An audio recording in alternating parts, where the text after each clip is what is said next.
cette sexualité, donc il y a quelque chose de ça, là, Saint Paul qui dit, ben voilà, ceux qui brûlent, grosso modo ceux qui ne peuvent pas se contenir, eh bien qu'ils trouvent une femme, et les autres qui se consacrent à Dieu. Et à Saint Augustin, par exemple, avait pareil. Et sans compter avec le jansénisme et le rigorisme moral du XIXe siècle, où carrément on a vu la sexualité comme pratiquement s'opposant à Dieu. Les purs esprits, les dames de Port-Royal, ceux qui ont fait un petit peu d'histoire avec le jansénisme, les dames de Port-Royal, elles étaient, on leur disait, pures comme des anges, orgueilleuses comme des démons. Mais il y avait cette idée que le corps, et ça, je vais vous expliquer d'où ça vient, le corps, quelque part, était un obstacle pour aller vers Dieu. Ce qui est, reconnaissez-le bien, le comble pour une religion qui se réclame de l'incarnation. On y croit ou on n'y croit pas. Mais un Dieu qui a pris notre nature humaine, notre corps, l'incarnation a pris notre chair, on pourrait dire qu'on a une vision du corps plutôt positive. D'autant plus que cette vision du corps, elle va encore plus loin. Puisque chaque dimanche, qu'est-ce que vous professez ? La résurrection de la chair.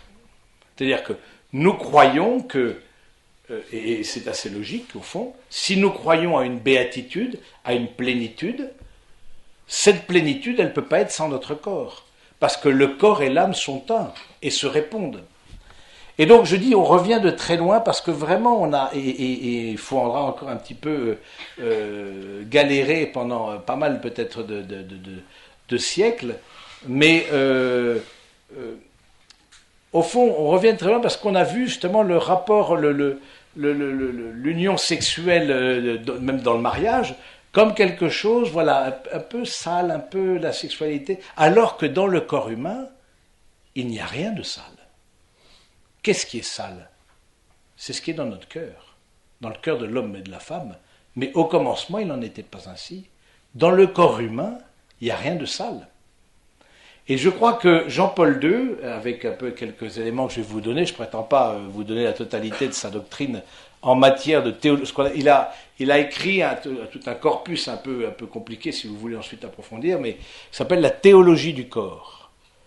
Et du coup, Jean-Paul II, vous trouverez un peu un résumé dans un livre qui s'appelle donc La sexualité selon Jean-Paul II, de Yves Semen, S-E-M-E-N-S, me semble-t-il.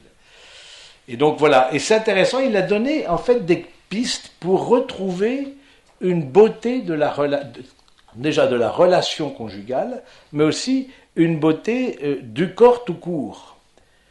Et de ce point de vue-là, je trouve qu'il a donné des mots à l'Église qui lui manquaient pour pouvoir exprimer la beauté de la relation sexuelle, et en même temps mettre des mots, et en même temps mettre en garde, et en même temps peut-être prévenir de certaines déviances justement qui s'opposent à cette beauté.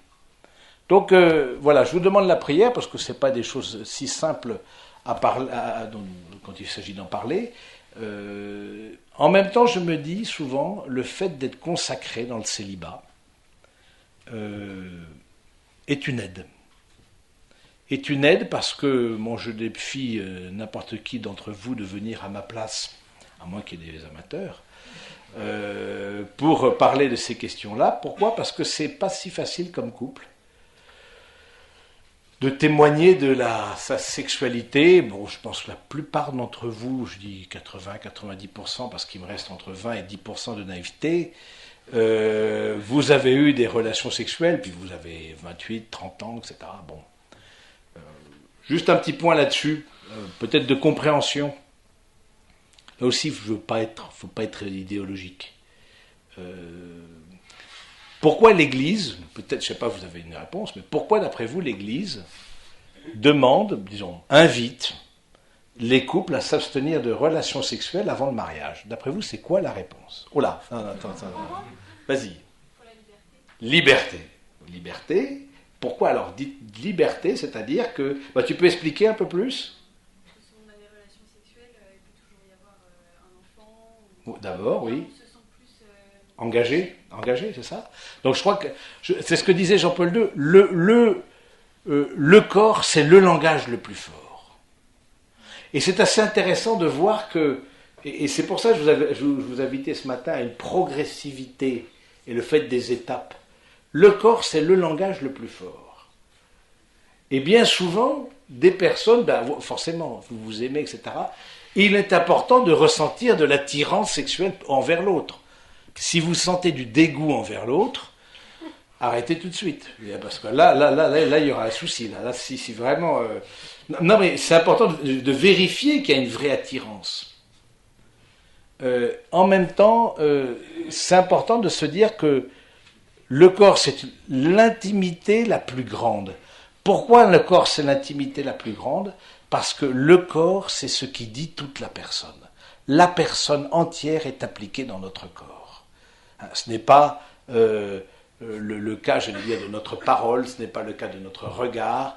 Le fait de se donner dans le corps, eh bien, d'une manière ou d'une autre, nous implique totalement.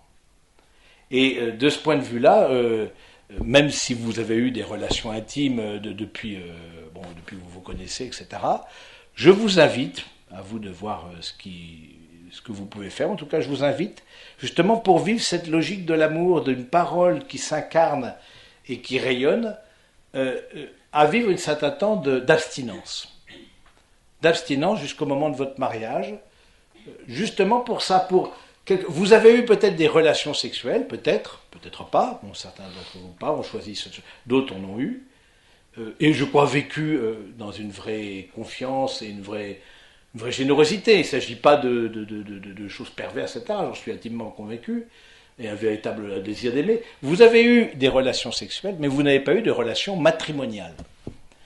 Quelle est la différence entre des relations sexuelles et des relations matrimoniales ?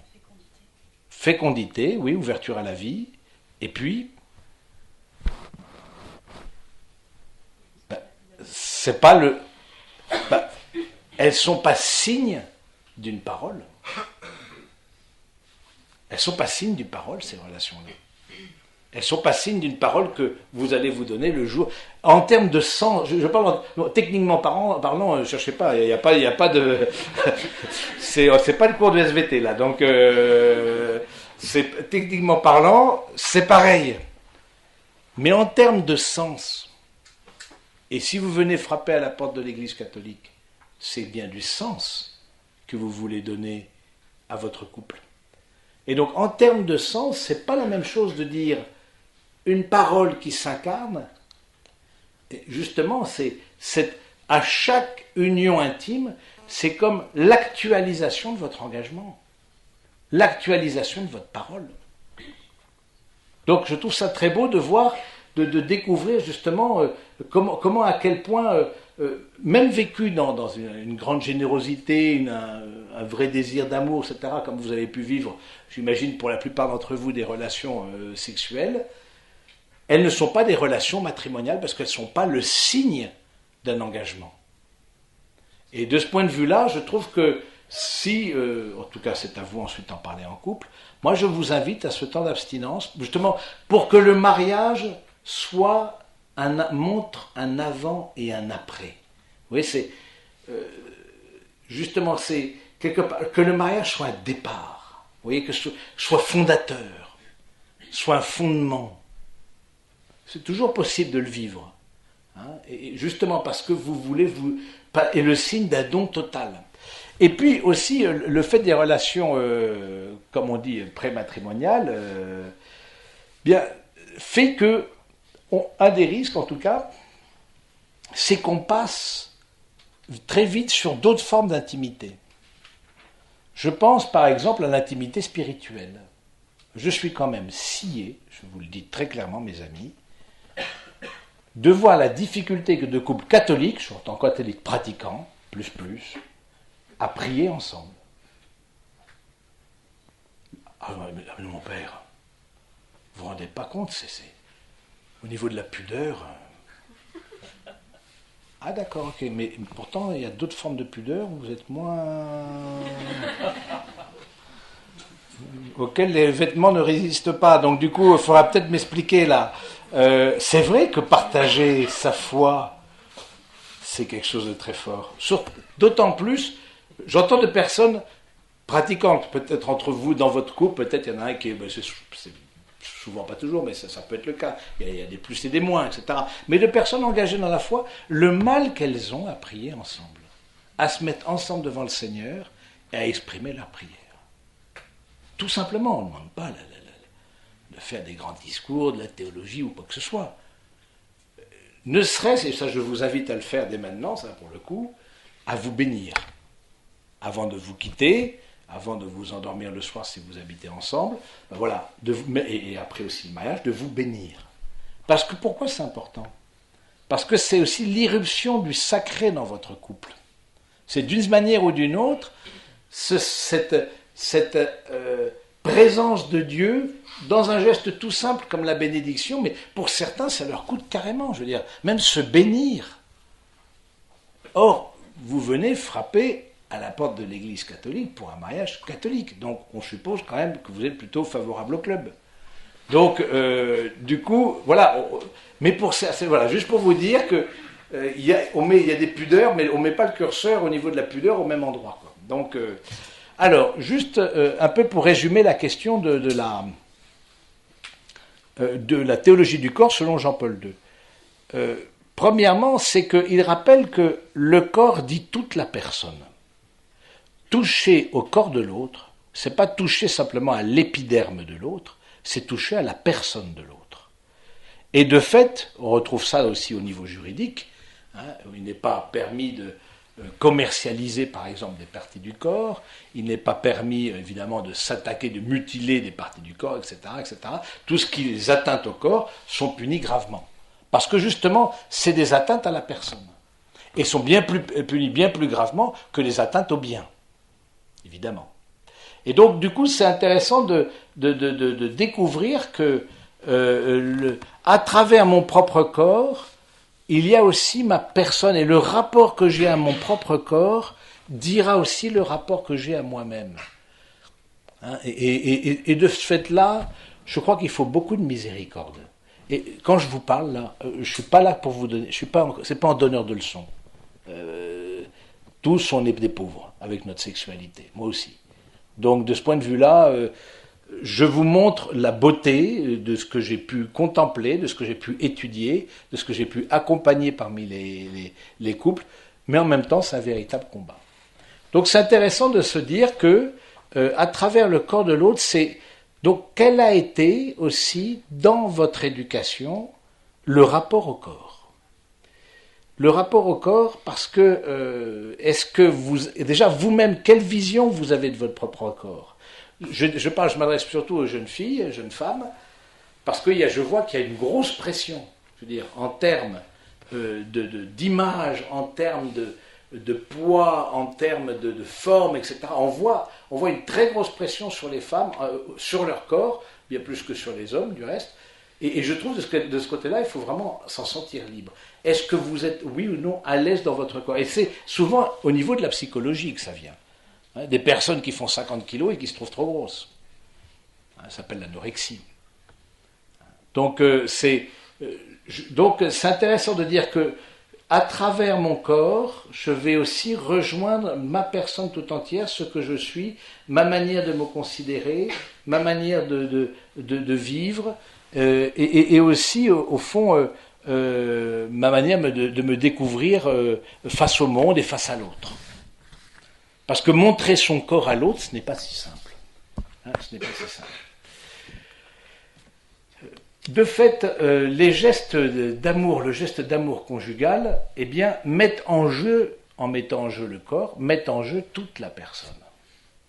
Et c'est vrai que de se donner dans l'amour intime, c'est se donner totalement. Et de ce point de vue-là, nous sommes invités, c'est pas simplement un besoin de satisfaction de son propre plaisir ou un besoin pour la reproduction, et Jean-Paul II y insiste, c'est le corps, c'est le lieu où je vais me donner à l'autre. C'est le lieu où je vais me recevoir de l'autre. Et donc, dans cet échange, dans cet aller et retour, eh bien, il est important de découvrir qu'il y a quelque chose de sacré aussi dans ce don du corps. Ils ne feront qu'une seule chair. C'est intéressant dans la Bible, vous vous rappelez de ce passage, hein, et que Jésus rappelle aussi. Hein, l'homme quittera son père et sa mère, s'attachera à sa femme, et tous deux ne feront plus qu'une seule chair. Pourquoi cette insistance sur une seule chair? Parce que cette une seule chair renvoie aussi à un Dieu qui est un. Donc il y a quelque chose dans l'union intime des époux qui a à voir avec l'unité de Dieu. Il y a quelque chose de sacré, il y a quelque chose de beau, de transcendant. Ce n'est pas simplement le lieu de satisfaire ses propres pulsions. Hein, vous connaissez, peut-être vous avez choisi ça comme, on appelle ça, lecture pour votre messe de mariage, Toby. Hein, je ne parle pas du chien, notre chien s'appelle Toby aussi, mais ça n'a rien à voir. Du coup, Toby dit, voilà, je me marie avec cette fille d'Israël, non pas pour satisfaire mes propres passions, mais pour fonder un foyer, etc. Je vous renvoie à la parole de Toby, c'est très beau. Au fond, de dire que le fait de s'unir n'est pas simplement pour satisfaire des pulsions, c'est le lieu du don de la personne et de l'accueil du don. Donc on rentre dans une logique de don. De ce point de vue-là, il est intéressant de voir d'abord comment nous-mêmes aussi, de remettre peut-être dans la miséricorde du Seigneur notre rapport à la sexualité qui n'a pas été dans l'ordre du don. Et je pense par exemple aux actes de masturbation. Les actes de masturbation, qui au moment de l'adolescence, etc., peuvent arriver, etc., et puis même plus adultes. En quoi ça blesse aussi quelque part notre corps? Ça blesse notre corps parce que ça ne le fait pas rentrer dans une logique de don. On utilise une source de plaisir qui est en nous, évidemment, la sexualité c'est une source de plaisir, et le plaisir il est ni bon ni mauvais. C'est pas question de bon et de mauvais. C'est est-ce que ce plaisir-là je l'oriente au don vers l'autre, ou est-ce que ce plaisir-là j'en fais quelque chose d'égoïste? Et on peut être égoïste à deux. Donc c'est pas la question. Donc on voit bien que dans notre cœur, c'est important de voir dans notre cœur où est-ce qu'on en est. Je parle de la question donc de la masturbation parce que c'est parfois quelque chose qui, je l'ai vu en tout cas dans l'accompagnement d'un certain nombre de couples, peut parfois poursuivre, même une fois mariés, l'un ou l'autre. Plus souvent le garçon que la fille, il faut dire, mais ça peut exister dans les deux cas. Et je me souviens comme ça d'un cas où j'ai eu une jeune fille comme ça qui me dit, jeune femme, jeune mariée, voilà, elle se réveille en pleine nuit pour aller aux toilettes, jusque-là rien de particulier, si ce n'est qu'elle s'est couchée avec son mari, elle se relève, son mari n'était pas là. Bon. Elle dit, il est allé prendre, je sais pas quoi, de l'eau, et elle se lève, voilà, elle voit de la lumière dans le salon. Et elle le voit à côté de l'ordi. Et l'ordi est positionné de telle manière que, au fond, on voit la personne qui est à l'ordi et de dos, et donc quand on rentre par la porte, on voit l'écran. Et donc elle voit qu'il est en train de mater du porno, quoi. Et puis les mouvements de son corps ne posent aucune erreur d'interprétation. Il n'était pas en train de prier le chapelet, si vous voulez ce que je veux dire. Donc, soyons clairs. Donc, vous voyez, des choses comme ça. Alors, j'ai trouvé quelque chose sur la question de la peau. Encore une fois, on n'est pas dans le jugement. Et je pense que c'est très important. C'est souvent le signe d'une blessure et d'une souffrance. Et si vous-même, dans votre couple ou personnellement, vous êtes confronté à ça, il ne s'agit pas de montrer du doigt. Je ne suis pas là pour ça. Et Jésus encore moins. Il s'agit de dire, comment est-ce qu'on peut... Vous voyez, vous êtes, comme jeune marié, vous êtes confronté à ça. Alors, j'ai trouvé un article, je vous donne les références, sur le site du point.fr, d'un certain Ludovic Greyling, G-R-E-I-L-I-N-G, Greyling, du 8 janvier 2014. Je crois qu'il est toujours en ligne, un truc sur la pornographie qui est vraiment très très bien. Il dit la chose suivante. La cascade d'images sexuelles et les fantasmes qu'elles font naître chez l'homme ne sont pourtant pas anodins. L'impact sur le ressenti des femmes non plus. Ainsi, psychothérapeutes et sexologues expliquent que la plupart des hommes qui viennent les consulter ont été surprises par leurs conjointes, lesquelles les insistent alors à aller voir un spécialiste. Quand une femme découvre que son homme vit sa sexualité ailleurs, elle se sent trahie, car son conjoint prend du plaisir avec quelqu'un d'autre. Mais elle culpabilise également, car elle pense ne pas répondre au désir de l'autre, relève Michel Desroseaux. L'homme aussi se sent coupable, car la consommation de pornographie peut produire un dysfonctionnement important dans le couple. La pornographie dépasserait donc largement le rôle d'excitant dans la recherche naturelle du plaisir du couple, voire jouerait un sens inverse, c'est-à-dire jouerait un sens inverse contre le couple. Donc c'est intéressant. Bon, en tout cas, je vous invite à aller voir ce texte-là. Je le laisserai là sur la table tout à l'heure. Juste pour vous dire que donc le corps, quand on voit que Jean-Paul II invite un corps à se donner et que la logique au fond de l'incarnation c'est une logique de don et d'accueil du don, et que bon, parfois, voilà, on est plutôt dans la consommation et dans un certain égoïsme au fond. Mais surtout quand on est marié, si ça vous arrive, si vous surprenez votre conjoint ou dans une situation, c'est pas à peine de montrer du doigt. Je veux dire, qu'est-ce qu'on fait à deux pour s'en sortir? Si tu as de la difficulté avec ça, moi je veux être à tes côtés. C'est ça aimer la personne. Je parlais ce matin. Qu'est-ce que ça veut dire aimer la personne? C'est ça aussi. Tu as peut-être une pratique comme ça. Qu'est-ce que je fais pour te soutenir et pour nous soutenir aussi de ce point de vue-là et avancer, que ce soit ça ou autre chose, d'autres difficultés sexuelles, que ce soit aussi des pannes sexuelles, parce qu'il peut y avoir aussi un nombre de difficultés. Je me souviens de cette jeune femme aussi, ben voilà, son mari n'arrivait pas à avoir d'érection pendant X temps, préoccupé par son travail, préoccupé par des tas de choses, etc. Bon, ben, seule jeune femme laissée à, voilà, sentait vraiment une certaine souffrance aussi. Je dis ça parce que c'est bien de pouvoir mettre des mots là-dessus. La difficulté des problèmes de sexe, c'est qu'il y a une forme d'omerta. C'est-à-dire que avec qui vous allez en parler? Avec votre copine? Avec votre mère? C'est un peu compliqué, non? Avec le Seigneur dans la prière, parfois dans les larmes, c'est possible, dans la prière. Avec qui en parler? Et donc, du coup, bien souvent, il y a une forme de solitude, qui est une forme de souffrance aussi. Encore une fois, on n'est pas dans le jugement. On est dire, voilà, le corps manifeste à l'extérieur ce que je porte à l'intérieur.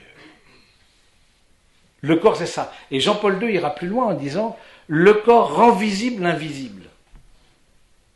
C'est-à-dire qu'il rend visible l'invisible, et il parle de deux choses. Premièrement, dans le mystère d'un Dieu qui se révèle en Jésus-Christ. Donc, l'amour invisible de Dieu le Père se rend visible en Jésus, vrai Dieu et vrai homme. Et il dit, il se rend visible aussi, cet amour, dans l'union intime des époux. Donc, c'est, encore une fois, la manière, le rapport que j'ai avec mon corps, c'est aussi le rapport que j'ai avec moi-même. Avec moi-même, et donc aussi tout ce qui peut être lié au complexe lié au corps.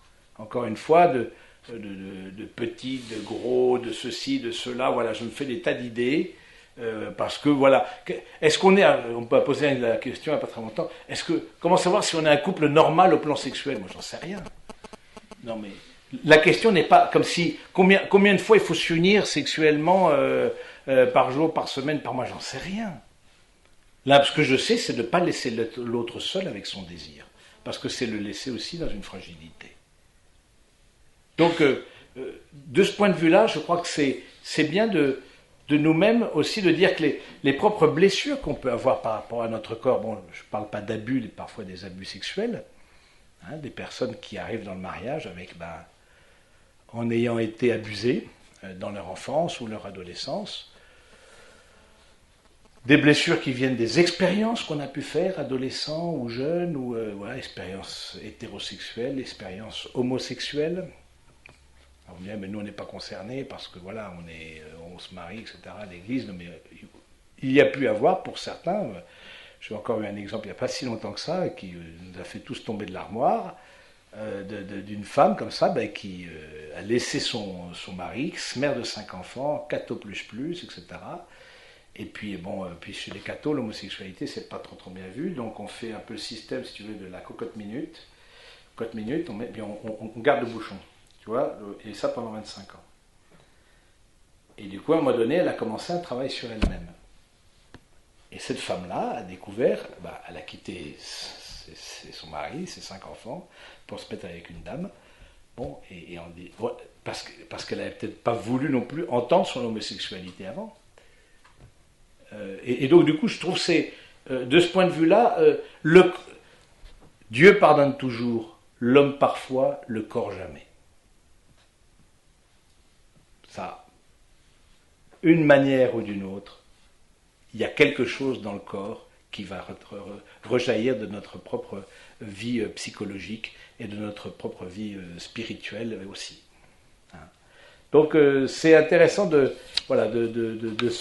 prendre conscience de ça et de prendre conscience que, au fond, cet amour conjugal est constitutif d'une donation totale, dit Jean-Paul II. Le corps de chacun des époux éprouve leur manière de se donner. Le corps de l'homme, par l'extériorité des organes sexuels, montre qu'il est capable, appelé à habiter le corps de la femme. Le corps de la femme, marqué par l'intériorité des organes, montre sa capacité d'accueil, d'adaptation et de souplesse. Donc voilà, je crois que c'est intéressant mais en même temps de dire aussi, peut-être de montrer mais de prendre conscience. Je pense par exemple à d'autres cas qui me viennent à l'esprit. Une personne, un garçon, élevé dans un milieu traditionnaliste. Et on lui dit, touche pas à ton petit robinet, sinon tu iras en enfer. Bon, rien. Alors, il touche pas à son petit robinet, sinon il va en enfer, donc c'est peut-être pas bien. Donc il passe à l'adolescence, touche pas à son robinet, il touche pas à son robinet, il se marie. Bon, il se marie. Petite difficulté, alors il a une érection, mais il n'arrive pas à éjaculer. Il n'arrive pas, c'est-à-dire il va consulter. Écoutez monsieur, je suis désolé, vous êtes tout à fait normal, vos organes sont normalement constitués. Simplement, n'oublions pas que le premier organe sexuel, c'est le cerveau. Et donc, il a fait tout un travail sur lui-même, parce que quelque part, il s'interdisait à lui-même.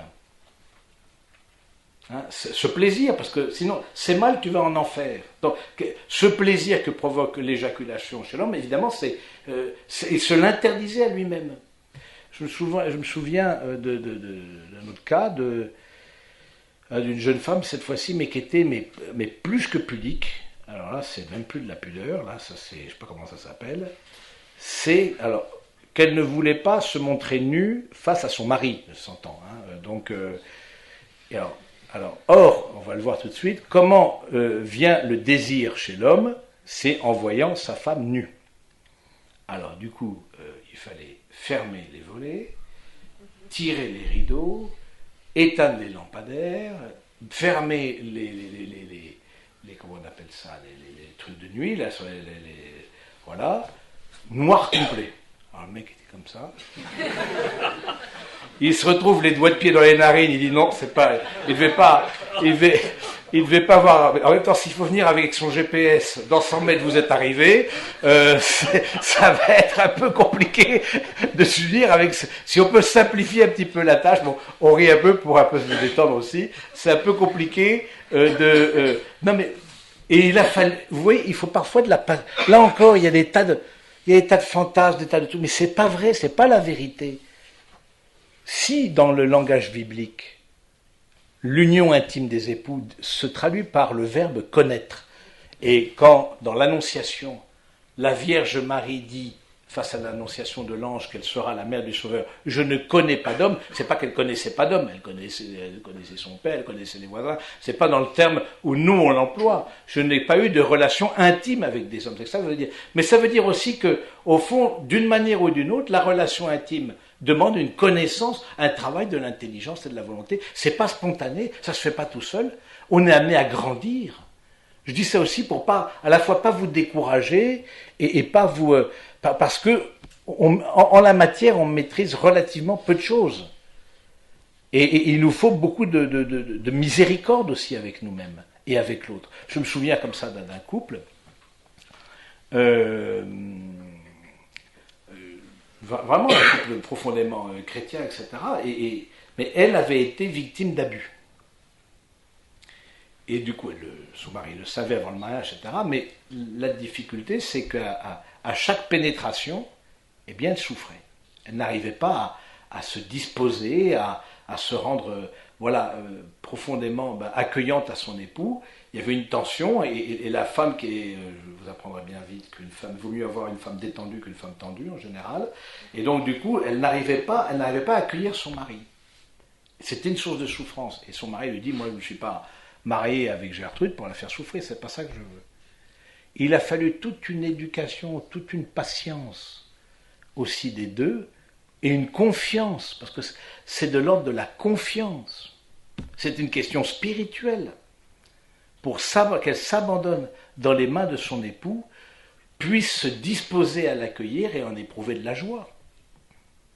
Juste pour vous donner ces exemples, parce que il y a toute une littérature, il y a toute une manière de voir les choses qui traîne par là, comme si c'était de l'ordre de la performance.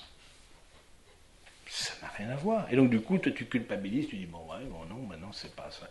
Voilà, certainement je suis pas dans les clous, soit comme garçon, comme fille, parce que je suis pas dans la performance. Et puis en plus, avec le porno, le porno est trafiqué. C'est-à-dire, c'est comme tout film, c'est l'objet d'un montage. Donc du coup, c'est pas la réalité. Donc la difficulté, c'est que on nous montre comme quelque chose qui n'est pas réel, et on veut le prendre, ou certains en tout cas le prennent comme réel, et donc d'une manière ou d'une autre, se mettre une pression sur l'autre qui n'a pas lieu d'être. Donc juste c'est intéressant de voir cette capacité, justement, c'est un acte humain. L'acte d'union de l'homme et de la femme, c'est un acte humain. C'est ça Aristote qui en parle. Il en parle, il fait la différence entre deux actes. C'est un petit peu de philosophie. Il fait la différence entre les actes de l'homme et les actes humains. Les actes de l'homme, qu'est-ce qu'il appelle les actes de l'homme? Les actes de l'homme, ce sont des actes qui se réalisent, des opérations qui sont en nous, mais sur lesquelles nous n'avons pas prise, comme par exemple l'inspiration, la digestion, reproduction des cellules, battement du cœur, tout ce qui est vital en nous. Heureusement, s'il fallait penser à chaque respiration, on deviendrait dingue. Je veux dire, et à chaque battement du corps, on n'en dirait plus jamais. Donc c'est ils appellent ça les actes de l'homme. Et il appelle les actes humains ceux qui impliquent l'intelligence et la volonté. Et donc, au fond, la relation, je dis ça pourquoi? La relation sexuelle est du côté des actes humains. C'est pas du côté des actes de l'homme. C'est des actes qui impliquent une connaissance de son corps et une connaissance du corps de l'autre, donc une intelligence, et puis aussi une volonté, peut-être une capacité de dépassement de soi. Et de ce point de vue-là, ne croyons pas à une spontanéité, quelque chose, voilà, aussi sur les nuits de noces. Je pense que la nuit de noces, moi j'en ai jamais vécu, mais la première chose c'est qu'on doit dormir, je suppose, parce qu'on doit être claqué, parce qu'on a reçu 25 000 invités, etc. Bon, donc voilà, c'est là aussi. Et évacuons tout ce qui nous parasite, tout ce qui nous pollue, vous voyez, un peu tout ce qui traîne un peu dans l'ambiance, etc., qui n'est pas la réalité. La réalité, c'est que c'est un acte humain. Ça veut dire quoi? Ça veut dire que c'est un acte qui demande de la connaissance du corps de l'autre, et c'est un acte qui demande aussi une volonté de s'unir à l'autre, et de laisser l'autre s'unir à nous-mêmes. Donc, en tout cas, je trouve ça, je ne veux pas détailler davantage, mais de voir au fond que l'union sexuelle, c'est l'engagement de toute la personne, et donc c'est bien cette personne-là que je veux, avec laquelle je veux m'unir. Et c'est là où ça demande parfois un combat. Je ne me nie pas avec mon épouse en pensant à une pépé des fuego quelconque que j'ai traversée, à la stagiaire qui est venue et qui est super bien, voilà, et puis ensuite... Non, mais ça demande dans mon cœur que je m'unisse avec cette femme-là, Et non pas, et ce mari-là, et non pas Arnold Schwarzenegger, je ne sais pas si vous m'aimez, mesdemoiselles, avec ses gros muscles, etc. Bon, non, c'est avec cet homme-là. Vous voyez que comme c'est important de vous rentrer dans une logique d'amour de la personne, de cette personne que vous avez en face de vous, pas d'une autre. Et on peut très bien être infidèle et adultère, Jésus le dit très clairement, en pensée. Hein, Jésus dit, ben, celui que moi, il vous a été dit, hein, celui qui prend la femme d'une autre, etc., est adultère, mais moi je vous dis, vous connaissez ce passage, hein, tout homme qui a désiré une femme dans son cœur est déjà adultère. Bon, alors tous les mecs qui regardent leurs chaussures, parce que grosso modo, voilà, curé en tête. Donc du coup, donc c'est intéressant de se dire que, justement, il y a un véritable combat spirituel pour s'unir déjà au niveau de la santé mentale, au niveau de notre mental, de nous dépolluer éventuellement d'images qui nous polluent, qui nous polluent et qui sont un manque de respect face aux personnes que l'on peut voir sur ces images-là et face à la personne qui va être notre conjoint. C'est un manque de respect aussi. Donc, de ce fait, parce que c'est vrai que, je dis ça, l'union avec toute la personne, c'est important que, en particulier l'homme, il y a une tentation particulière chez l'homme. Comme l'homme, l'excitation chez l'homme vient par son regard, par sa vue, et donc du coup il y a un danger de morceler, de découper la femme en morceaux, que je m'entends par là, c'est dans sa tête, non, il ne va pas jouer au boucher de Londres à découper à la scie, voilà, dans sa tête, il va jouir de certaines parties de son épouse, indépendamment de la personne de l'autre. Vous voyez, c'est ça que...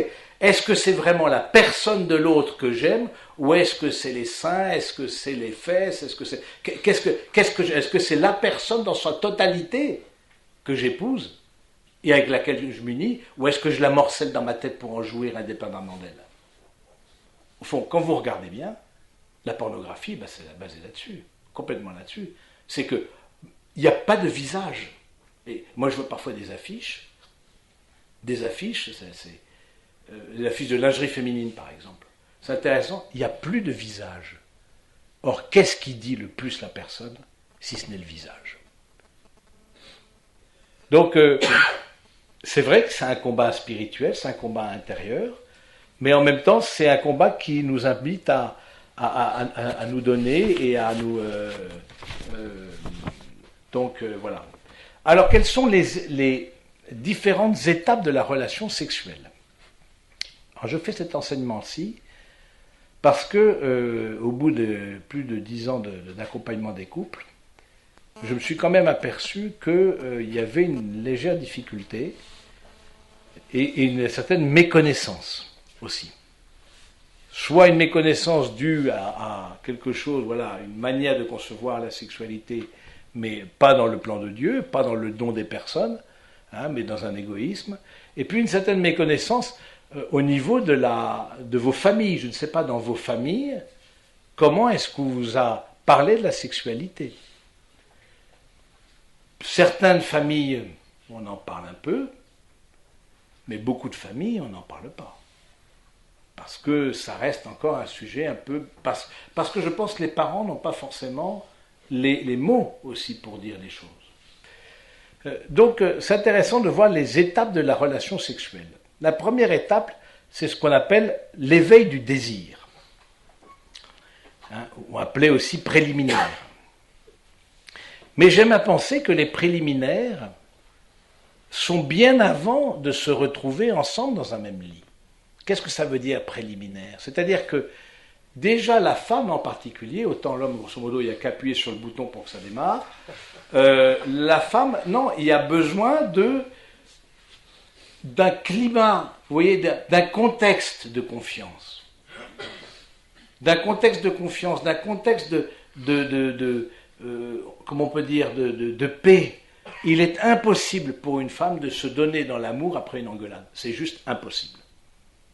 Ou alors c'est du viol, c'est autre chose, mais on ne parle pas de l'amour. Le viol à l'intérieur du mariage fait partie quand même des difficultés et des violences féminines. À l'intérieur du mariage. Donc ça, je pense aussi, il faut en être conscient. Du coup, la question, alors c'est intéressant, autant l'homme, c'est par la vue qu'il va désirer son épouse, autant la femme, par la vue, mais aussi par l'ouïe. C'est intéressant de voir comment, au fond, c'est important de se parler, on n'est pas obligé que de grogner quoi, à l'intérieur des relations intimes, hein, comme on peut voir, voilà, mais c'est vraiment c'est un lieu de célébration, c'est ça que je veux dire. Vous célébrez la parole que vous vous êtes donnée. Et moi, quand je dis la messe, j'aime bien prendre mon temps. Et moi, je vous conseille de prendre votre temps. Vous célébrez votre union, votre parole. Hein, et c'est pas comme disait Chirac, qui n'est pas un père de l'Église, comme vous le savez, 10 minutes douche comprise. Donc, donc ça c'est 5 minutes douche comprise, tu vois. Là, on n'est pas dans la célébration. Là, on est dans les actes de l'homme, à mon avis. C'est voir sa frise animale, mais bon, ça, nous mettons tout dans la miséricorde. Bien. Donc, du coup, voilà. Et donc, du coup, c'est aussi par l'ouïe. Et de fait, donc le fait d'avoir ce préliminaire, c'est un contexte aussi de confiance, un contexte d'abandon, un contexte de confiance. Pourquoi ? En particulier chez l'épouse, la manière dont elle sera regardée compte beaucoup pour elle. Est-ce qu'elle sera regardée, et elle perçoit très vite, est-ce que c'est un regard de concupiscence, de jouissance, d'égoïsme qui se porte sur moi, ou est-ce que c'est un regard d'amour de ce que je suis, de la totalité de ma personne. Et de ce point de vue-là, du coup, il y a tout donc cet éveil du désir demande une vraie connaissance de soi à travers donc les zones qu'on appelle érogènes. Les zones érogènes, c'est-à-dire hommes et femmes, on a des zones érogènes différentes. Les hommes ont des zones érogènes assez limitées. Bon, évidemment, le pénis, l'intérieur des cuisses, mais grosso modo, ça s'arrête là. Il n'y a pas beaucoup d'imagination. Les femmes, c'est beaucoup plus étendu. Les femmes, ça va évidemment la poitrine, la zone pelvienne, l'intérieur des cuisses, semble-t-il le lobe des oreilles. Ça, je ne peux pas vous dire, mais bon, en tout cas, c'est ce qu'on m'a dit. Et donc, du coup, d'où c'est important que vous, je dis ça, quand je dis ça, il n'y a rien de sale, hein, que vous guidiez aussi, mesdemoiselles et mesdames, dans un avenir plus ou moins proche, que vous guidiez votre mari, votre époux, vous lui disiez qu'est-ce qui vous dispose aussi, qui est un vrai, vous dispose à la fois vous détendre et avoir une vraie joie de vous unir à lui. Donc ça demande aussi dans votre corps une connaissance, un dialogue. Il y a telle caresse qui me gêne. Il y a telle attitude qui me gêne. Ça, je crois que dans justement, je regardais un autre article, dans ce même article justement du point.fr, parmi les préliminaires, maintenant pratiquement ce qu'on appelle la fellation est devenu pratiquement une obligation, du gars parmi la génération moderne. Ce qu'on appelle la fellation, c'est prendre ce qu'on appelle les caresses bucco-génitales de façon plus technique. Est-ce un hasard si le nombre de spécialistes de troubles sexuels a explosé? L'environnement médiatique joue beaucoup. Ces 20 dernières années, cinéma, magazines ont popularisé à outrance la pratique des préliminaires, qui désigne essentiellement la fellation, laquelle devient presque obligatoire pour la nouvelle génération. Et tandis que les éditeurs et les distributeurs grand public font une mercatique intense pour vendre romans érotiques et jouets sexuels, oui, les jouets sexuels, j'ai été me renseigner, mais non, mais c'est pas dans un usage personnel, je veux dire, bon, mais j'ai été chiffre d'affaires, je tapais chiffre d'affaires, oui, c'est quand même très sage. Au niveau mondial, 22 milliards de chiffre d'affaires de jouets sexuels. Qu'est-ce qu'on appelle jouets sexuels? Vibromasseur, lingerie. Oui, dès que l'autre et là prêtez attention, est dans une exigence d'excitation, de mise en scène, de l'acte sexuel pour satisfaire justement sa propre excitation, là il faut tout de suite allumer les warnings. Parce que ça veut dire à l'intérieur de lui-même, on a fait le lien entre l'âme et le corps, à l'intérieur de lui-même, ça veut dire aussi quelque chose qui n'est pas en place. Donc quelque chose qui est peut-être à travailler, peut-être de l'ordre de la blessure, peut-être de l'ordre de... Je me souviens comme ça, cet ami, il a eu bien de la difficulté à mettre en place une vie sexuelle dans son couple, parce que c'était ses parents qui lui donnaient des revues porno. Comme ça, il ne sera pas homo.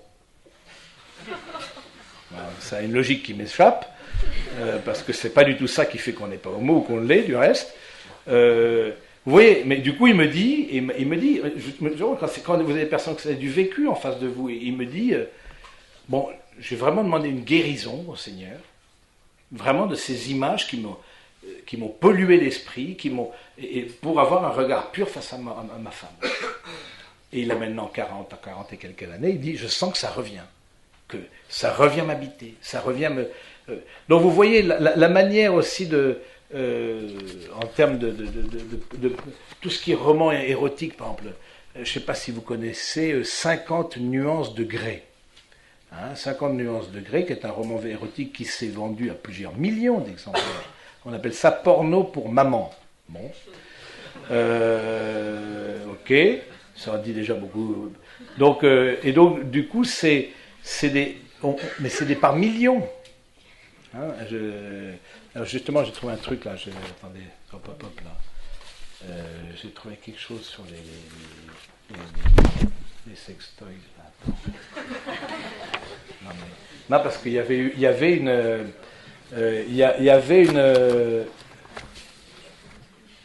une comment on appelle ça, comment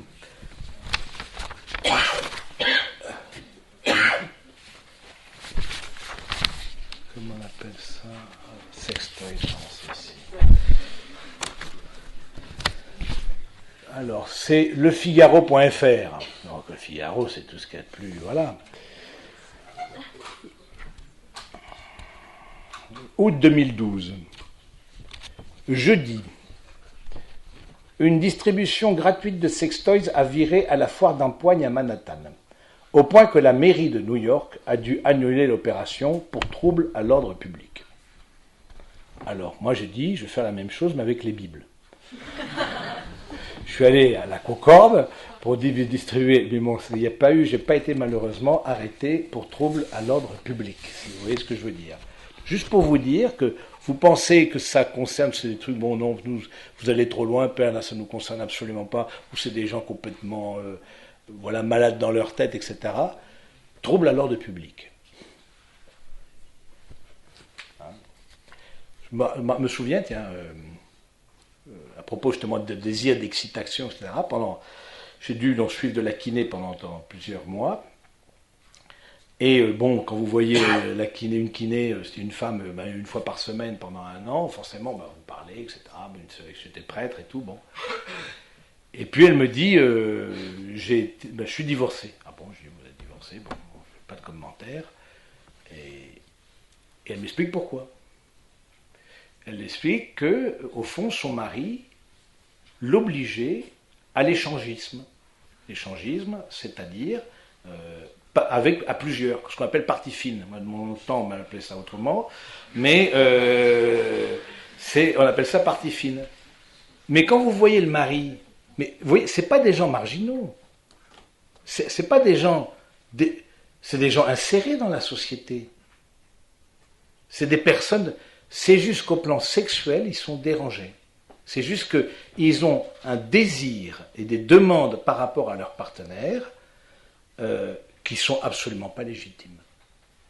Alors, ça veut dire quoi, ça évidemment, elle dit, moi, c'est hors de question, non, ça non. Alors, avec la difficulté, parce qu'il les organisait chez lui, du coup, sa fille, du coup, il y a eu l'alternance de la garde de sa fille qui avait à l'époque 12 ans. Il dit, c'est clair que ma fille, ni de près ni de loin, elle n'a même pas connaissance de ça. Sinon, moi, je t'enlève la charge parentale, la responsabilité parentale. Du coup, elle est allée chez la grand-mère, etc., pour un peu apaiser le truc. Mais non, pour vous dire que ça peut aller très loin. C'est de l'ordre de la pathologie, parfois. Maintenant, c'est de l'ordre aussi de la souffrance. Moi, je vois ça pas mal de l'ordre de la souffrance, parce que c'est de l'ordre aussi de quelque chose d'un... alors, ça peut être de l'ordre du vice, oui, certainement, mais le vice, au fond, derrière le péché, il y a toujours un désir de bonheur. Et donc, du coup, c'est intéressant de se dire quel désir de bonheur il y a quelque part caché là, et qui est mal, évidemment, mal mis et mal... ensuite, la première, donc éveil du désir. Ensuite, l'état de désir, là où l'un et l'autre sont capables de s'unir. Alors évidemment, l'érection chez l'homme, hein, et puis chez la femme, ça se traduit par à la fois le gonflement de la zone pelvienne, l'ouverture du vagin, la lubrification du vagin, le durcissement de la poitrine, et donc voilà, qui va être le signe chez elle qu'elle est en état de désir de s'unir avec son époux. Ça veut dire aussi que l'époux lui-même soit assez maître de son érection. Une des difficultés pour les femmes à arriver à un orgasme, c'est-à-dire une joie dans le don, c'est ça l'orgasme, la joie dans le don à l'autre, hein, eh bien c'est le fait, ce qu'on appelle l'éjaculation précoce. C'est-à-dire que le mari, l'homme n'a pas une suffisante soit confiance en lui, soit une suffisante maîtrise, qui permet de donner à son épouse une joie dans l'union intime. Hein, donc c'est intéressant. Ensuite, une fois que l'épouse, justement, il y a quelque part, ça c'est intéressant, il y a quand même, au début de toute relation intime, il y a un déséquilibre. Il y a un déséquilibre dans le sens qu'il y en a un qui a plus de demandes que l'autre. Du coup, il y en a un qui attend et l'autre qui le rejoint. Et je trouve que c'est toute une pédagogie aussi, au-delà du corps. Le corps nous enseigne une pédagogie dans la manière d'être en général, dans notre comportement, d'une certaine patience face à l'autre. De voir que l'autre ne va peut-être pas au même rythme que nous, dans le désir sexuel, mais aussi dans l'organisation de telles choses, dans le, etc., etc. Le corps manifeste l'intérieur, le corps dit la personne. Donc, en tout cas, je vois une certaine pédagogie dans la manière de voir du corps et justement dans cette attente. Une fois donc elle est en état d'accueil, donc de dire à son mari, à son époux, de venir en elle parce qu'elle se sente prête et que cela va à la fois lui donner de la joie et qu'elle va être heureuse de l'accueillir comme elle est heureuse d'accueillir son don et son amour. Encore, faites toujours le lien entre la personne et le corps. Hein, alors, là vient la question des positions. Alors, l'Église a-t-elle des positions sur les positions? Alors, il y a une position. Ça vous intéresse ou ça vous intéresse pas du tout? Non, mais alors ça, c'est des choses.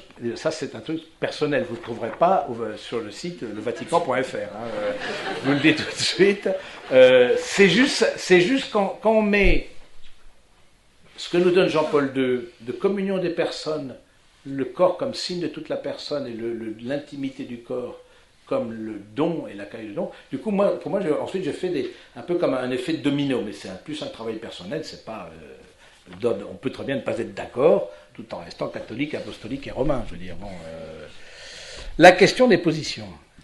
Alors, il y a une position, c'est vrai, on se dit, est-ce que l'Église a une position sur les positions? Alors, il y a une position qui a à voir avec une activité de l'Église.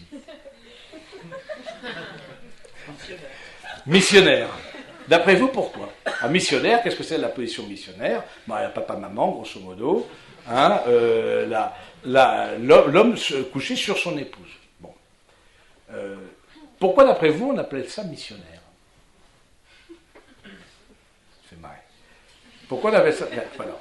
Les missionnaires, ça s'oppose à quelle autre position?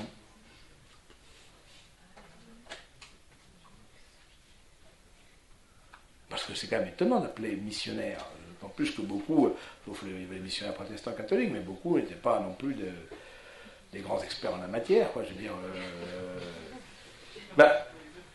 ma manière de voir les choses, quand les missionnaires, tant catholiques que protestants, essentiellement en Afrique, sont allés évangéliser, ils ont dit, nous n'avons pas la même manière de nous unir que les animaux. Et donc, nous avons une manière de nous unir Parce que la communion des personnes, c'est la communion des visages, c'est la communion des regards, sans attraper un torticolis de préférence. Donc, je pense que c'est intéressant de se dire qu'il y a une manière aussi humaine, et je veux dire quelque part chrétienne, de s'unir. Et que dans votre union, vos regards, parce que c'est dans le regard que se dit la personne, vos regards se croisent toujours. On n'est pas à la manière des animaux. Donc là encore une fois, que ce soit l'homme sur la femme sur l'homme, peu importe, est-ce que vraiment, parce que c'est dans le regard que je dis aussi mon amour, parce que c'est dans le regard, et dans ma parole, dans mon visage, que je dirai la joie de l'union. Oui. Moi, j'ai justement une question par rapport à ça, mais par rapport à ce que vous dites depuis tout à l'heure, vous nous expliquez comment on aime une personne dans l'acte sexuel, parce que c'est très, très clair et très logique, mais est-ce qu'on ne renonce pas à une partie de notre nature en n'ayant qu'un acte sexuel entre personnes, puisqu'on est aussi quelque part des animaux, et on pourrait aussi avoir une façon de s'unir animale, et qu'on pourrait faire un mélange des deux, parce qu'on a une nature qui est à la fois animale et à la fois très terrestre et très divine. Oui, alors c'est ce que la définition que donne Aristote de l'homme, c'est animal raisonnable. Donc c'est vrai qu'on a une partie animale en nous. Maintenant, le fait de dire que cette partie animale n'est pas ce qui prévaut, j'allais dire même sans la dimension spirituelle. L'intelligence, on a dit que la relation intime demande l'intelligence et la volonté, mais ça c'est propre à l'homme. Justement, c'est un acte humain, c'est pas un acte de l'homme. Alors que l'animal est guidé par l'instinct. L'animal, quelque part, n'a pas de vice, il est guidé par l'instinct. Il y a la période où il voit que la femelle est disponible, etc. C'est l'instinct, point barre. Nous, c'est pas ça. Et donc, et la difficulté de dire, mais pourquoi au fond, oui, alors, je voyais, tiens, je suis allé sur auféminin.com.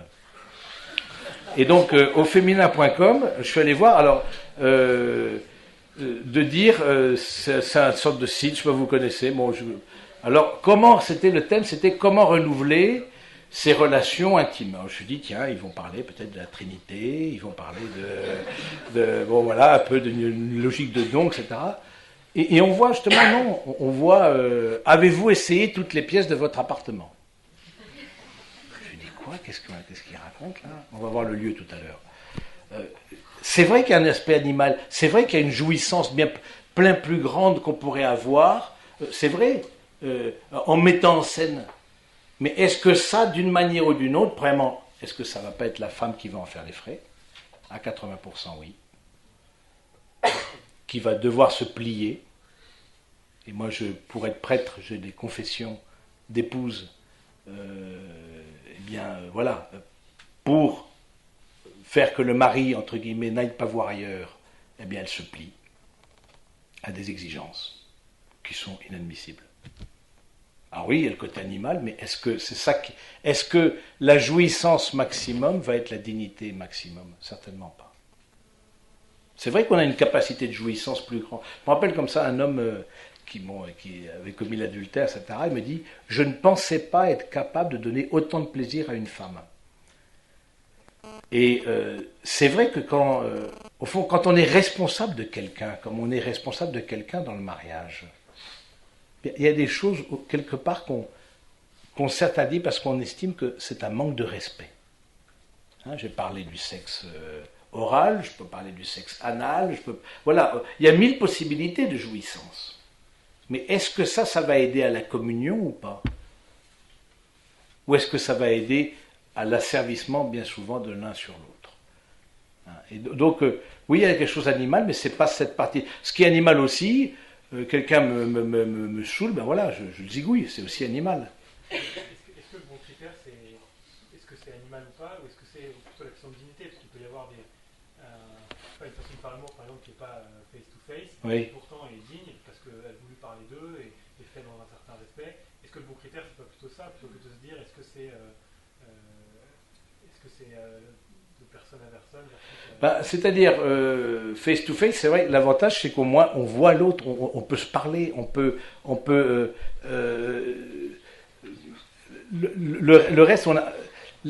Bon, encore une fois, c'est un avis personnel. Hein. Bon, et maintenant, et c'est pas parce que on dit l'autre est consentant, parce qu'on me dit oui, mais qu'est-ce que vous avez à dire là-dedans quand on est en train de nous culpabiliser, etc. En plus, un moine, il n'y connaît rien, et compagnie. Bon, mais moi, ma question est de dire, est-ce qu'au fond, ça va vous aider est-ce qu'il n'y a pas une forme de domination de surtout de l'homme sur la femme, et une sorte d'asservissement de la femme? Moi, c'est plutôt du côté. Et la femme qui n'osera pas dire non. Bon, pour avoir des confessions de femmes, je vous dis, elle n'ose pas dire non. Donc elle se plie. Et donc on dit, c'est entre adultes consentants, jusqu'à un certain moment. Parce que la femme sent qu'il y a des gestes, il y a des pratiques, il y a des qui ne sont pas conformes quelque part à la propre dignité du corps.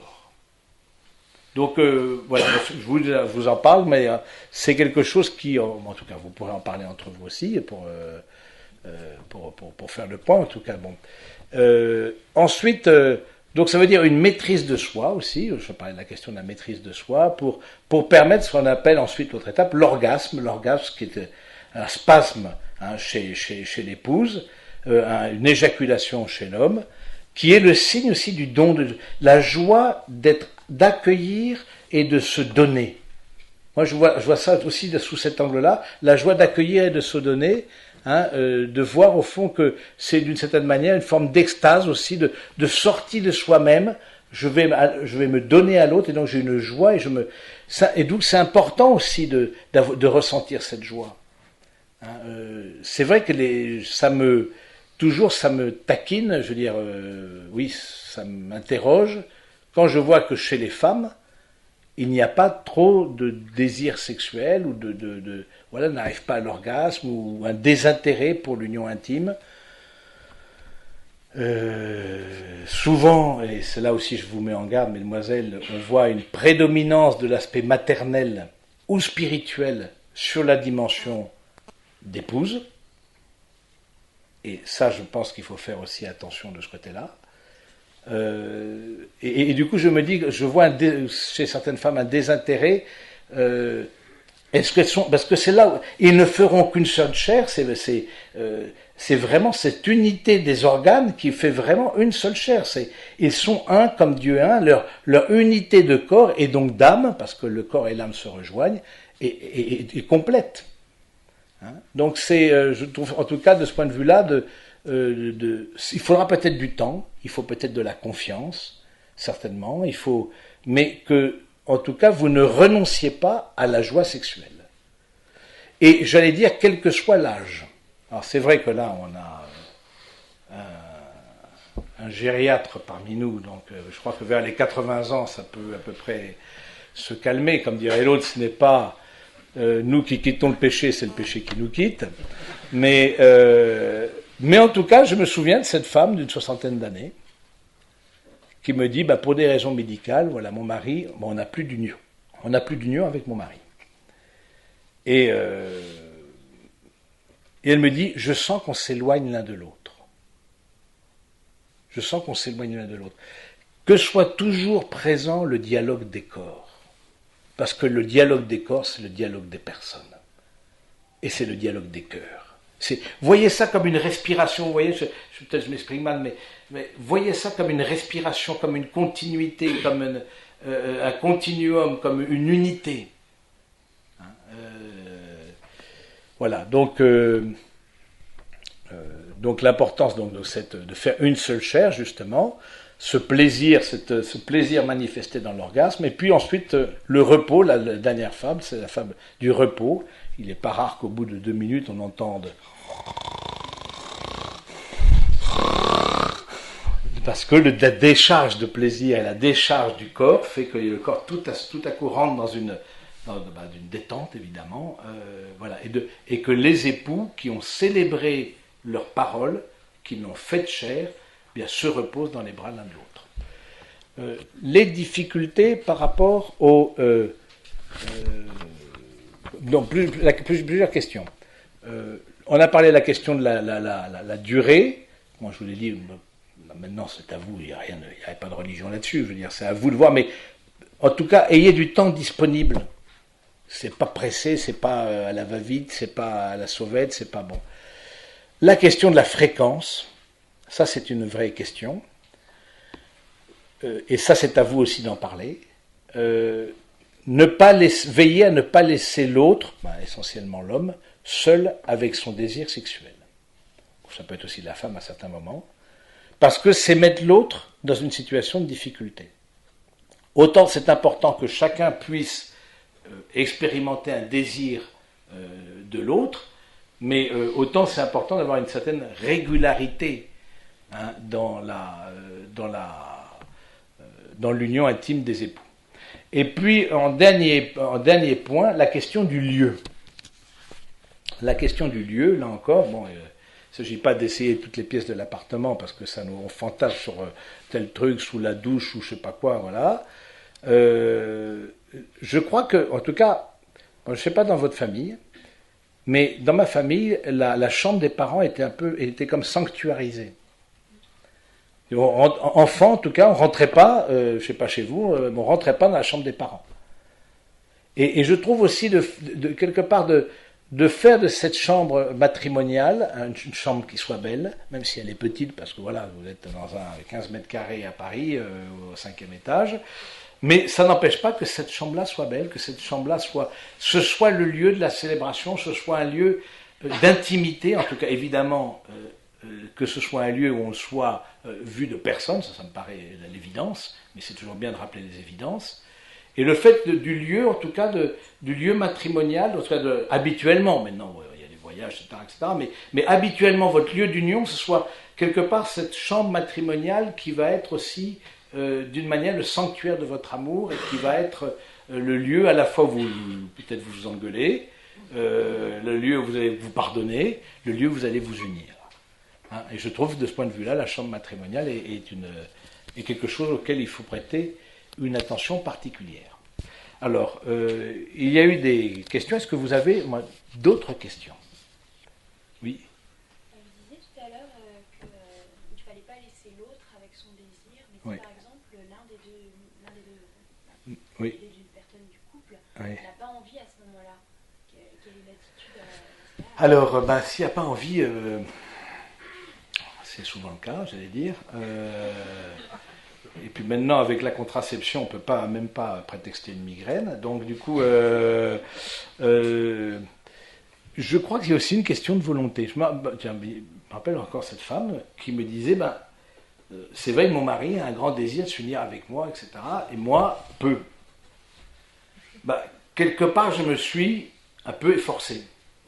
Quelque part, c'est quelque chose dans lequel on grandit. C'est quelque chose dans lequel je trouve que il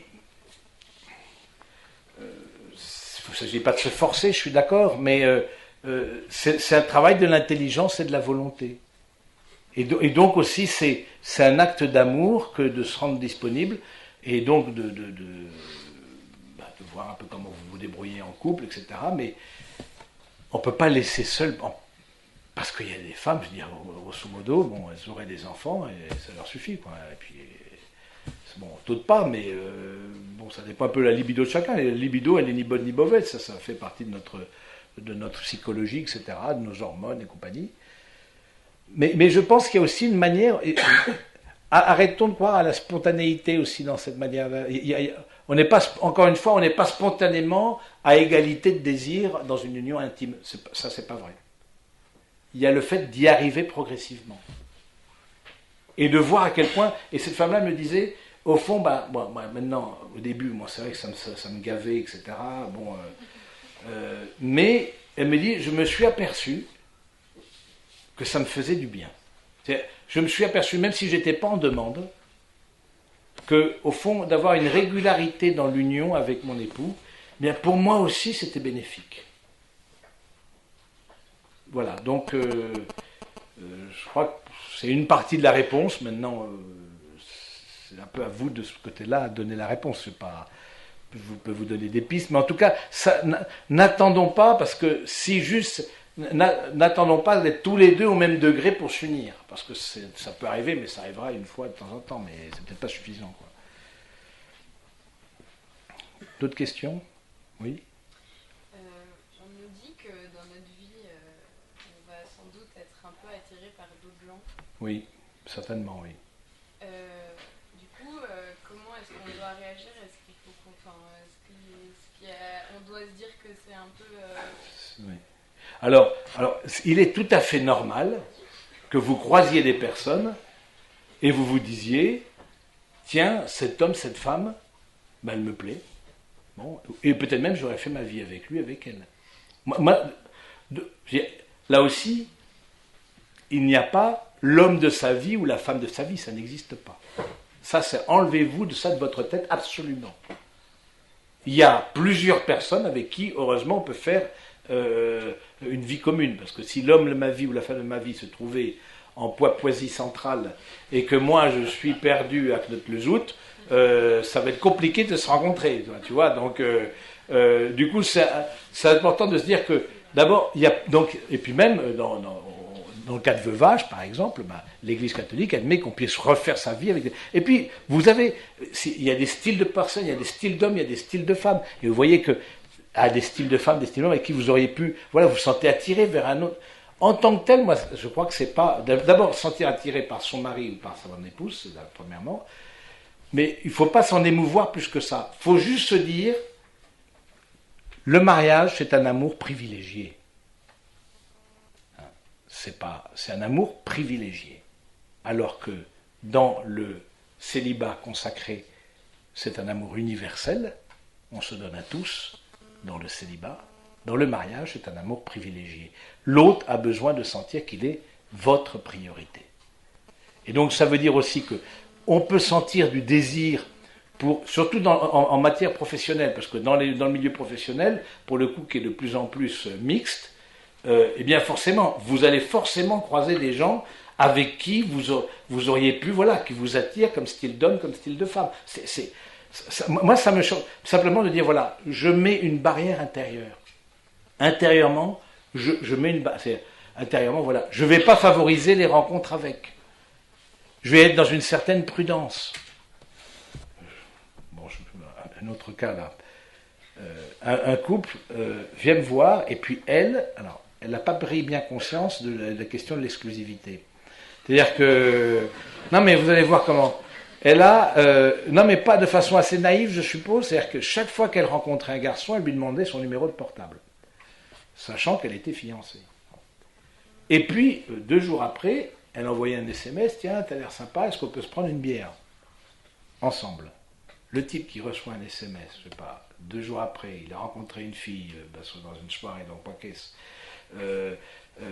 et elle dit, mais non, mais c'est pour partager avec lui. Lui ne pense pas spontanément au Sacré-Cœur, si vous voulez. Donc c'est important de se le dire. Donc, et de dire, voilà, et du coup, il dit, j'ai l'impression d'être la 5e roue du carrosse. Et elle, de fait, elle n'a pas manqué stricto sensu à la fidélité. Elle dit, il ne se passe rien, mais bon, je veux... Non, mais il y a une garde. Je trouve qu'il y a une forme de garde. Il y a une forme il y a des choses, voilà, parce que parce qu'on reste homme et femme, avec nos désirs, avec peut-être nos... Ben voilà, c'est vrai qu'on peut-être on passe un moment à vide en couple, et qu'il y a un type sympa qui vient, etc., etc. Bon, et c'est vite fait. Soyons assez humbles pour pas nous mettre dans des situations qui sont compliquées. Et ça tous, merci d'avoir posé la question, mais ça s'applique absolument à tous. Soyons humbles pour pas nous mettre dans des situations trop compliquées. Où on sait très bien qu'après un pas, on vient un autre, et après un deuxième, un troisième, et on sait où ça va. On le sait, intérieurement. C'est ce qu'on appelle la tentation. C'est dans l'imagination, on fait un pas, un deuxième, un troisième, et on sait que ça va dans le mur. Mais on recherche un plaisir, un bonheur. Et donc du coup, essayez de mettre, justement, je pose dans les questions que j'écris quand j'accompagne des couples, là, j'écris aux témoins, je dis, est-ce que vous avez vu justement une attitude qui pourrait prêter à confusion dans l'attitude d'un des 2 fiancés? Tolérance zéro en termes d'attitude ambiguë.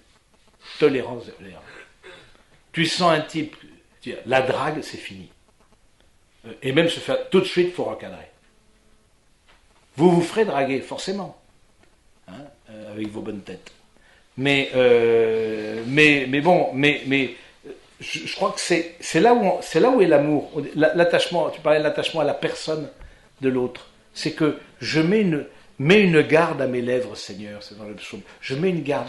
Je me mets pas dans une situation où. D'autres questions? Oui. Est-ce que vous pouvez nous rappeler la position de l'Église sur, justement sur la contraception, puisque vous avez dit Alors. qu'il faut avoir une sexualité régulière. Ok, alors ça c'est là après, donc c'est hop, c'est le troisième dans l'ordre. Alors, déjà dans le deuxième, dans l'union des corps, est-ce qu'il y a des questions particulières là-dessus ou bon. Donc troisième étape, c'est la fécondité. C'est vrai qu'il peut y avoir des enfants qui naissent, c'est un peu des effets collatéraux, si j'ose dire. Alors j'ai apporté, si quelqu'un m'a fait la gentillesse, j'ai un carton là-bas avec des livres jaunes, si peut-être quelqu'un peut me l'apporter. Tout le carton carrément. J'ai acheté ça pour vous, si vous vous intéressez aux questions de bioéthique. Alors je vais pas, ça va jusqu'à présent, c'est bon, c'est pas trop long.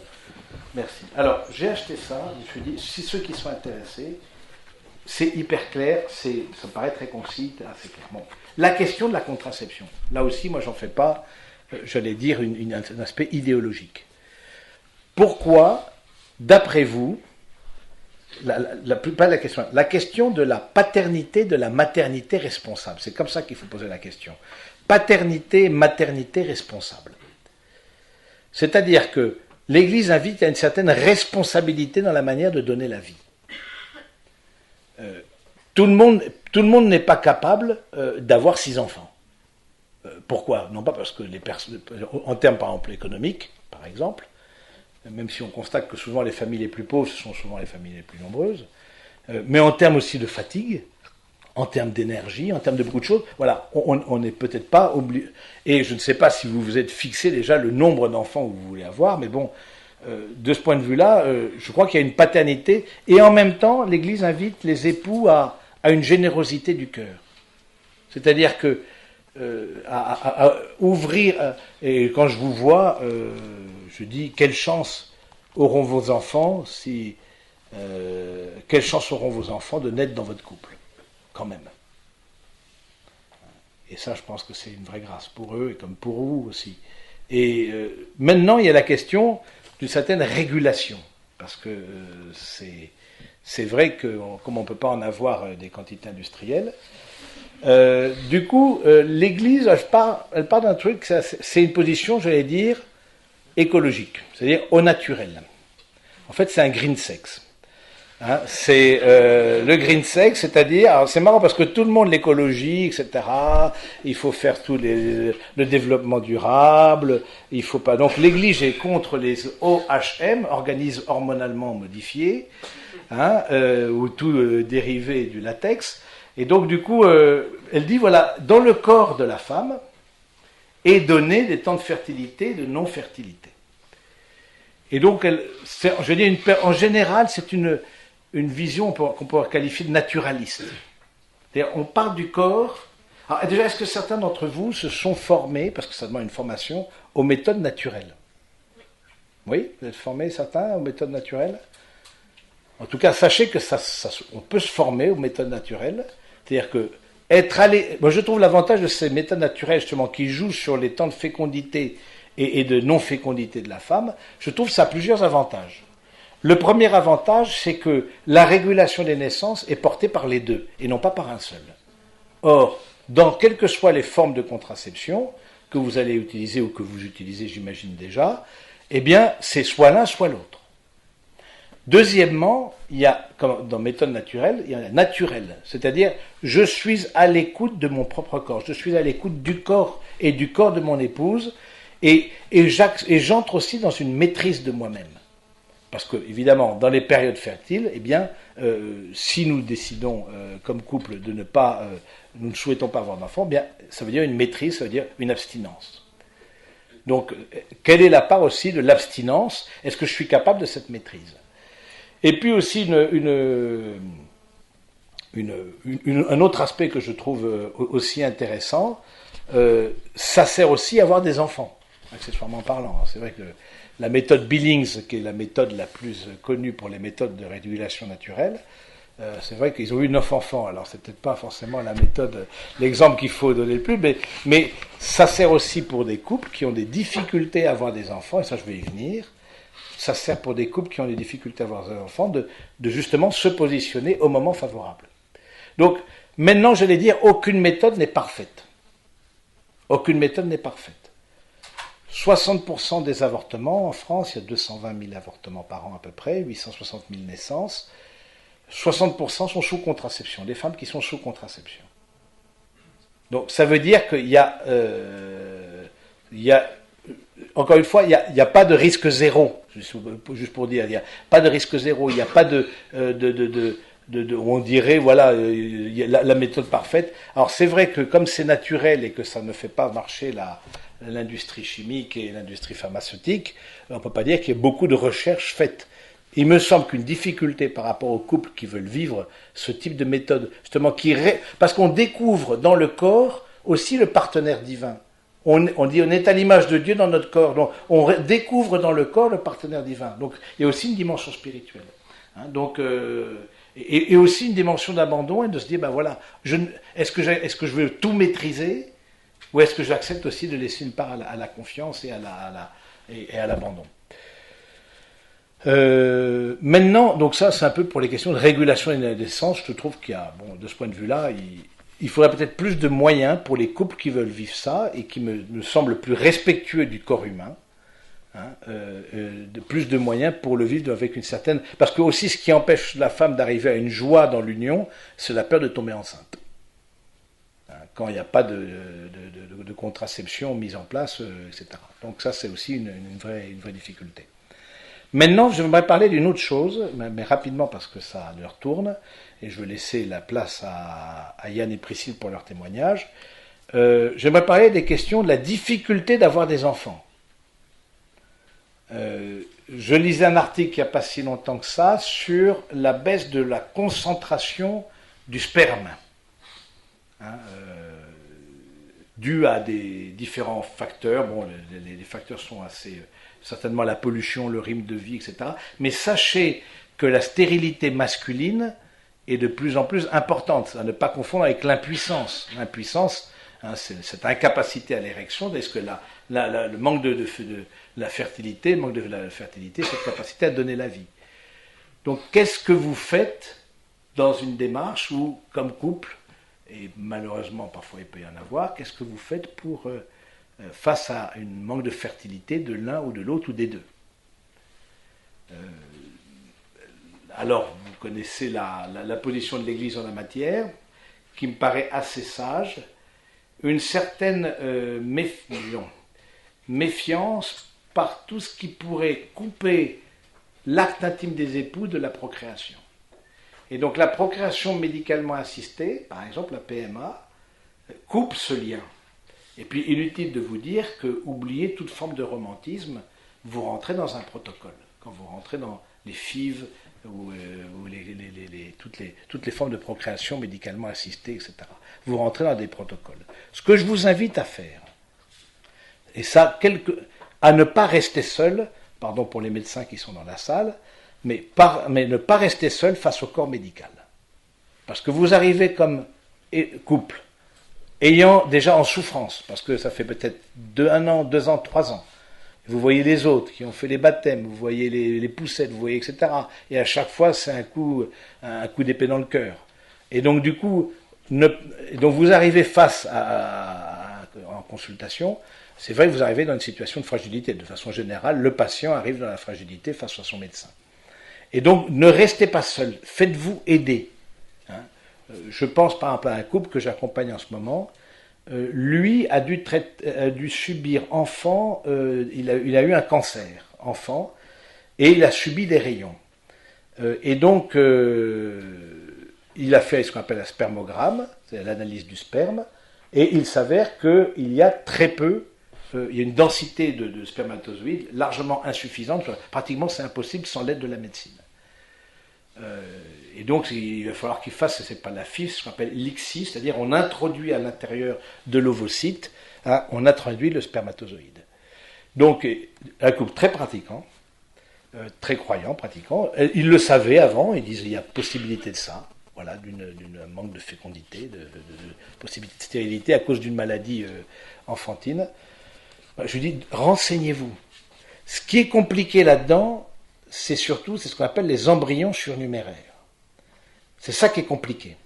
C'est-à-dire que pour nous, la dignité humaine commence dès le sein maternel.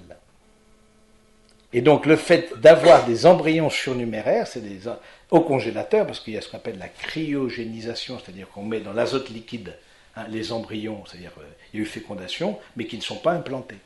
Et 5 ans après, je ne sais pas, peut-être sa loi a changé, mais en tout cas 5 ans après, les époux reçoivent une lettre, s'ils sont encore ensemble, d'où la question aussi, qu'est-ce qu'on fait s'ils ne sont pas ensemble, reçoivent une lettre, qu'est-ce qu'il faut faire de ces embryons congelés.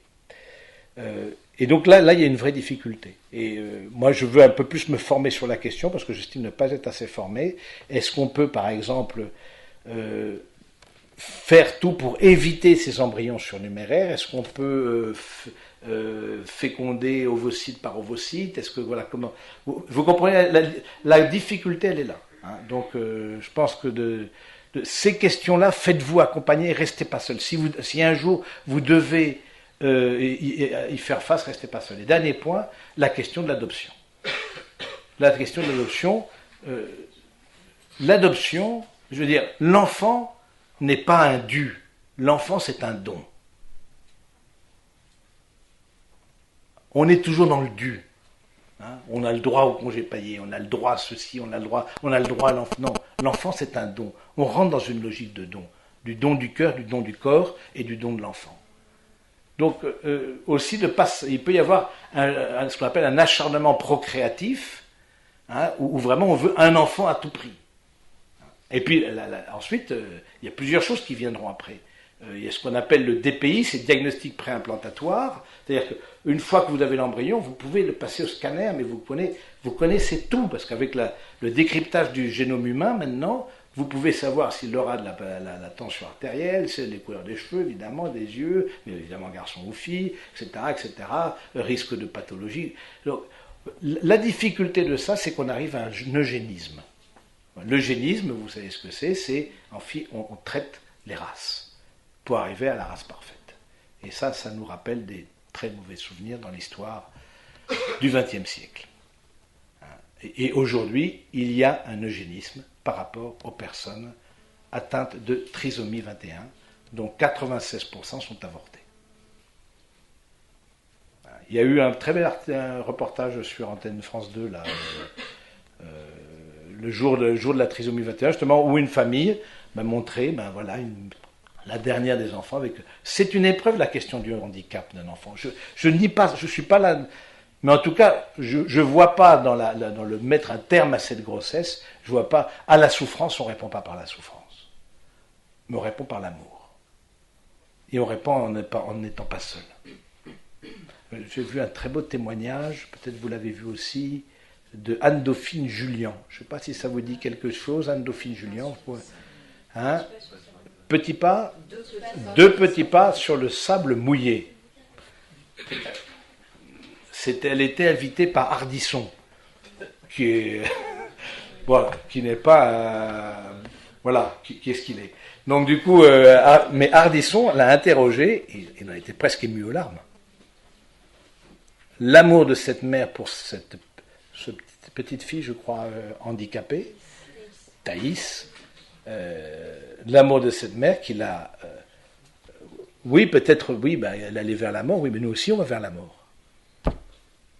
Il y a des parents aussi, je vous le dis, on dit oui, mais votre enfant, il n'est pas viable. D'accord, ok, mais je peux au moins l'emmener jusqu'à la vie et peut-être le baptiser si... ça aussi, c'est un acte d'amour et de respect de la personne.